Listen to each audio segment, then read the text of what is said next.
खुलुमबाय बे समाव बडोलेण्ड इंखं टेलिभिजननि स्टुडिय'आव आं मिथिका नार्जारि दिनैनि गाहाय रादाबफ्राव दङ। एबसु आरो बर' साहित्य सभाया बरमायाव सोलोंथाइखौ लानानै जर'खा मेल खुंदों। दिल्लीनि सुबुंफ्रा नोरोगावसो थायो, आसामनि 95% सुबुंफ्रानो सोरगोआव थायो बुंदों हिमन्त। NHPC दैमा बान्दोआव गिख्रंथाव हा गिसिखादों। मैखोम बर' सुबुं थानाय ओनसोलाव सोलोंथायारि फसंथानफोर गायसंनो एबसुआ NRL जों सावरायदों। गसाइगावआव गुबुन रायजोनिफ्राय दाउ ब्रयलार लाबोनाय गं 8 गारिखौ हमदों। 16 नं निसिमा आरो 17 नं सुबाइजाराव BPF दोलोनि ब्लक लेभेल सुबुं गौमा। दानिया फैदोनि आबुं रादाबाव।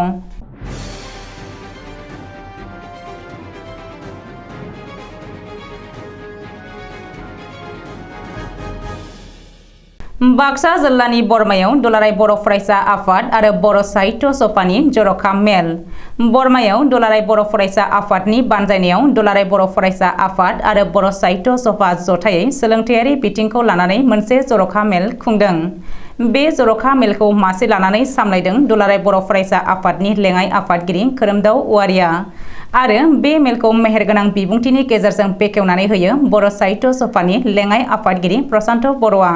बबेखानि सोलोंथाइ बिथिंखौ लानानै बरमायाव खुंनाय बे जर'खा मेलाव बर' साहित्य सभानि आफादगिरि डक्टर सुरत नार्जारि, गाहाय नेहाथारि नीलकान्त गयारि, लेङाइ आफादगिरि सीताराम बसुमतारी, दुलाराय बर' फरायसा आफादनि गाहाय नेहाथारि खनेन्द्र बसुमतारी, लोगो गाहाय नेहाथारि दिनेश ब्रह्म, बुंथिगिरि आबिद नार्जारि, गेलेमु नेहाथारि गणेश बसुमतारी, साहित्य अकादेमि बान्था मोनगिरि गागि लिरगिरि देवबार रामसायारि, रश्मि चौधुरी, बर' प्रफेसार फोरोंगिरि गौथुम जों लोगोसे दुलाराय बर' फरायसा आफाद आरो बर' थुनलाइ आफादनि गुबुन मासनि दैदेनगिरिफ्रा बे मेलाव बाहागो लादोंमोन।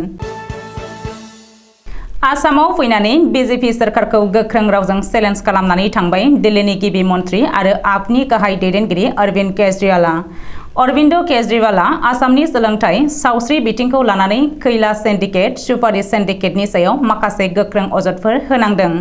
गुबुन फारसे अरविन्द केजरीवालनि बे अजदफोरनि हेंथायै गिबि मन्थ्रि डक्टर हिमन्त बिश्व शर्मायाबो बिजाथाइ होदों। केजरीवालनो फिननाय होनानै हिमन्त बिश्व शर्माया बुंदों दि केजरीवाला दिल्ली बिधान सभायाव आंनि हेंथायै माखासे अजदफोर होदोंमोन। बिधान सभानि बाहेरायाव बेबायदि अजदफोरखौ लाबोनो खावलायदों, नाथाय बाहेरायाव बेबायदि अजदखौ होनो हायाखै। गुबुन फारसे बिमा कामाख्या आरो बुरलुंबुथुर दैमानि सेराव थानानै नंखाय फोसावलांदों।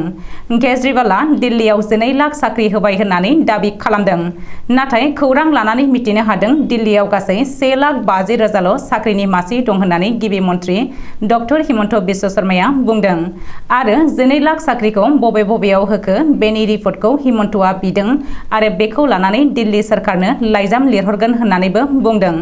सोंथि बिलाइ लिक जानायनि बागैबो केजरीवाला बाथ्रा बुंनायनि फिननाय होनानै हिमन्तआ बुंदों दि थांनाय बोसोराव पान्जाबाव 12 थाखोनि इंराजिनि सोंथि बिलाइ लिक जानायनि थाखाय गासै आनजादखौनो केन्सेल खालामनो गोनां जादोंमोन। आसामाव कंग्रेसआसो सोंथि बिलाइ लिक खालामदों आरो बेयो रोखा जाबाय। मख'नो गोनां दि दिल्लीनि सुबुंफ्रा नोरोगावसो थायो। बेनि सोलाय आसामनि 95% सुबुंफ्रानो सोरगोआव थायो होननानैबो हिमन्त बिश्व शर्माया केजरीवालखौ सावरायनानै बुंदों। NHPCआव फिन खनसे गिख्रंथाव हा गिसिखानाय जाथाय। NHPC दैमा बान्दोआव गिख्रंथाव हा गिसिखादों होननानै मिथिनो हादों। खामानि जागायजेननायनिफ्रायनो बायदि जाब्रबथाय जाफ्लेबाय थानाय लवार सुबनसिरि हाइड्र' इलेक्ट्रिक पावार प्रजेक्टआव दिनैबो गिख्रंथाव हा गिसिखादों। सुलुङाव फोरमायथिनाय बायदिब्ला सुबनसिरि हाइड्र' इलेक्ट्रिक पावार प्रजेक्टनि गोजौआव थानाय हाजोनि गेदेरथार बाहागोआ दिनै गिसिखादों। बे जाथाय जानाय लोगो साइरेन दामनानै लेबारफोरखौ रैखाथि गोनां जायगायाव दोनहैयो। बबेखानि अखा हाबाय थानायनि थाखायनो हाजोनि हाया बेबायदि गिसिखादों होननानै मिथिनो हादों। मख'नो गोनां दि सुबनसिरि हाइड्र' इलेक्ट्रिक पावार प्रजेक्टनिफ्राय सोलिफु बोसोरनि जुन दाननिफ्राय गिबि खोन्दोआवनो 500 मेगावाट मोब्लिब दिहुननो थाखाय थांखि लादों। बेनि थाखाय NHPCआ गोख्रों खामानि मावगासिनो। बिटिआरजों लोगोसे मैखोम बर' सुबुं थानाय ओनसोलाव सोलोंथायारि फसंथान गायसंनो थाखाय दुलाराय बर' फरायसा आफादनि आफादगिरि दिपेन बर'नि दैदेननाय मोनसे हानजाया एनआरएलजों सावरायहैदों। दिपेन बर' दैदेननाय हानजायाव मिरु दुलाराय बर' फरायसा आफादनि नेहाथारि आनन्द दैमारिबो दङ। दुलाराय बर' फरायसा आफादनि अफिसियेल फेसबुक पेजआव फोसावनाय बायदिब्ला बिटिआरजों लोगोसे बिटिआरनि बाहेरायाव मैखोम बर' सुबुं थानाय ओनसोलाव सोलोंथायारि फसंथानफोर गायसंनो थाखाय दिनै दुलाराय बर' फरायसा आफादनि दिपेन बर' दैदेननाय हानजाया एनआरएलनि इन्डिपेन्डेन्ट डाइरेक्टर सुदीप प्रधान आरो एनआरएलनि मेनेजिं डाइरेक्टर भास्कर ज्योति फुकनखौ लोगो हमहैनानै सावरायदों। बबेखानि बे सावरायनायाव एनआरएलनिफ्राय बिटिआर आरो बिटिआरनि बाहेरायाव मैखोम बर' सुबुं थानाय ओनसोलाव सोलोंथायारि फसंथानफोर गायसंनो थांखि लानाय जायो होननानैबो दुलाराय बर' फरायसा आफादनि फेसबुक पेजआव फोसावदों। आयेन बेरेखायै गुबुन रायजोनिफ्राय स्रोदै दाउ ब्रयलार लाबोनायखौ पुलिस आरो खुंथाया दासिमबो होबथानो हायाखै। पुलिसआ आसाम सोनाब बेंगल सिमनायाव सानफ्रोमबो आयेन बेरेखायै दाउ ब्रयलार लाबोनायखौ हमगासिनो दङब्लाबो स्रोदै दाउ ब्रयलार लाबोखुमानाया बाङाय जायाखै। बेनि गेजेरावनो आसाम सोनाब बेंगल सिमनायाव थानाय गसाइगावनि श्रीरामपुराव गुबुन रायजोनिफ्राय आयेन बेरेखायै दाउ ब्रयलार लाबोनाय आरोबाव गं-10 गारिखौ हमनो हादों।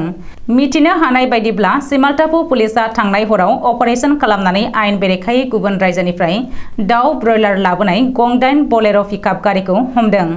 सिखाव लामाजों स्रोदै आसामाव हाबफैनाय समावनो हारापुटा लामायाव पुलिसआ दाउ ब्रयलार लाबोनाय गं-10 गारिखौ हमदों।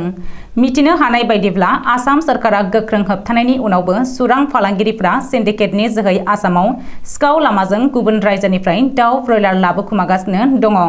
सिन्डिकेटनि हानजाया हरनि खाबु लानानै सानफ्रोमबो गं-50 एबा 60 दाउ ब्रयलार लाबोग्रा गारिफोरखौ स्रोद लामाजों आसामाव हाबहोगासिनो होननानै अजद थिखांदों।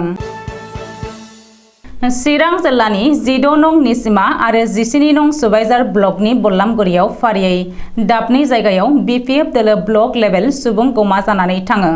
समबारखालिनि बे ब्लक लेभेलनि सुबुं गौमायाव निसिमायाव 6,000निबो बांसिन सुबुं आरो सुबाइजारनि सुबुं गौमायाव 6,000 सुबुङा बाहागो लादोंमोन। सिगां फुंनि समाव निसिमानि खैला-मैला बाजाराव सुबुं गौमाया जाग्रोयो आरो बेलासे 2:30 रिंगायाव बल्लामगुरि बाजाराव जानानै थाङो। बे सुबुं गौमा हाबाफारियाव बिपिएफ दोलोनि आफादगिरि हाग्रामा महिलारि, बारग' डेपुटि चिफ खाम्फा बरगयारि, बारग' एमएलए मनेश्वर बसुमतारी, एमसिएलए पानिराम बसुमतारी, बारग' एमएलए कमल कुमार ब्रह्म, बारग' एमएलए रमिय कुमार ब्रह्म, लाइमोन गांखं बिपिएफ दोलोनि गाहाय नेहाथारि शरद दास, आइजो गांखंनि आफादगिरि सुप्रिया ब्रह्म, माइनरिटि सेलनि आफादगिरि आरो गोबां दैदेनगिरिफ्रा बाहागो लाफैदोंमोन। मोन्नैबो ब्लकआवनो 6,000निबो बांसिन सुबुंफ्रा बाहागो लानानै बिपिएफ दोलोनि बे सुबुं गौमाखौ जोबोरैनो मेहेरगोनां खालामदोंमोन। बारग' डेपुटि चिफ खाम्फा बरगयारिया बे सुबुं गौमा हाबाफारियाव बाहागो लानानै गावनि बिबुंथियाव बुंदोंदि आथिखालाव बिटिसिनि रायजो राजाया गोजोन, खौसेथि आरो जौगानायजों लोगोसे बयनिबो समान मोनथायनि थाखाय बयबो हाग्रामा महिलारि दैदेननाय बिपिएफ दोलोखौसो नागिरफिनगासिनो। बेनिखायनो फैगौ 2024 मायथाइयाव जानो गोनां लकसभा बिसायख'थियाव बिपिएफ दोलोनिफ्राय सानै बिजाथिखौ देरहासार होनो नाजागोन आरो बिटिसिखौ गोजोनै हमथानानै लाखिगोन होननानै बुंथियो। दिनैनि रादाबा एसेनोसै, गोजोन्थों।